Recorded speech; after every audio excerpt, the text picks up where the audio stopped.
unboxing the Keychron K10 mechanical keyboard. This is with the blue switch, and it has RGB and aluminum back frame. So let's open it up. High quality boxes, just like the last Keychron I reviewed.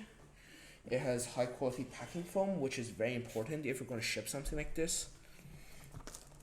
So here is a diagram and showing you how to use it. They do have a Linux community if you're into that thing. And here's the keyboard itself. So now if I just quickly scramble over and get my K4, you can see that the K10 is a lot bigger. It's a 100% keyboard. So let's just keep the K4 there, and let's take the K10 out. So firstly, if you compare the K4 to the K10 video, then the K10 has a lot better packaging. It has high quality packaging, it has a plastic cover, and it has clicky switches, mostly because of the blue. So right now it's in Mac mode. It has two legs on the rear, allowing you adjustable height. So now, before we begin, let's first change this over to a Windows mode. So I'll get my keycap puller that they include in the box. I'll take them out, and I'll take out the Option key and the Command key, the Finder key, and the Option key. Here we go. We have removed 4 buttons, and we now can find them in this little baggie. So now in this little baggie we have a varied amount of keys, including gray escapes for this button, a colorful light button.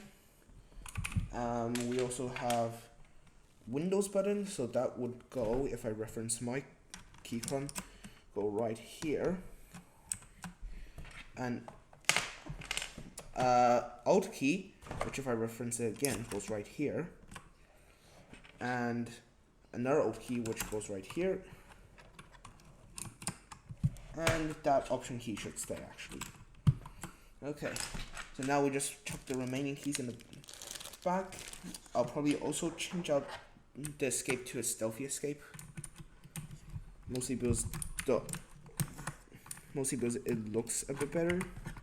Hold on, how do I get the escape key out? Okay, 2, 1, there we go, it's come out. Replace that with the standard escape key, and chuck these all back into the bag. In the box there also is a USB-C braided cable, which is high quality, just as last time. I'm going to chuck that away for now, because we're not going to be using that currently. So here's the little baggie, we just put that back with that, and we can chuck the rest of the box away. Alright, so now onto the keyboard itself. The keyboard is a lot better than the Key4, honestly. It still has the same premium build quality, but this time it stands up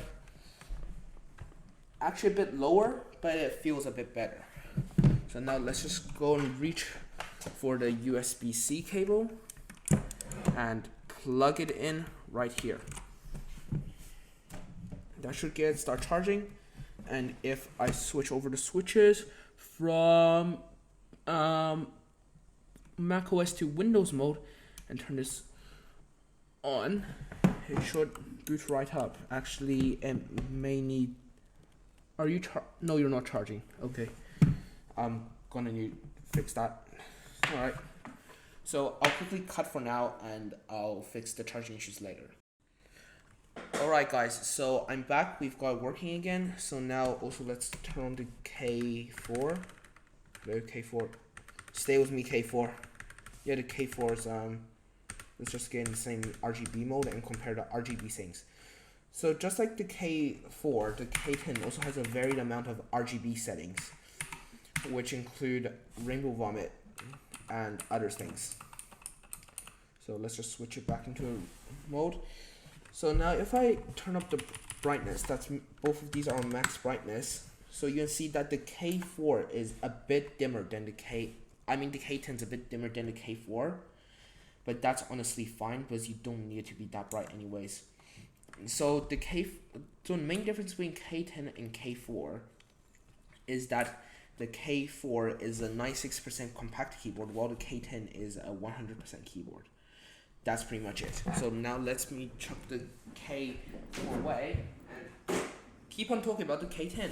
So the K10, we chose the blue switch. It has a satisfying click. It's smooth. The keycaps respond nicely, and the space bar, even though it sounds quite hollow, it doesn't sound cheap.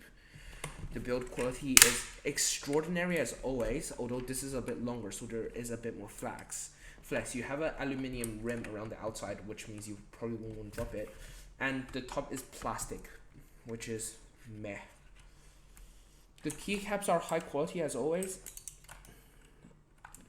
I've installed the Windows key. I've installed the key. Yeah, that Windows key I need to fix later. But essentially, this keyboard is quite high quality.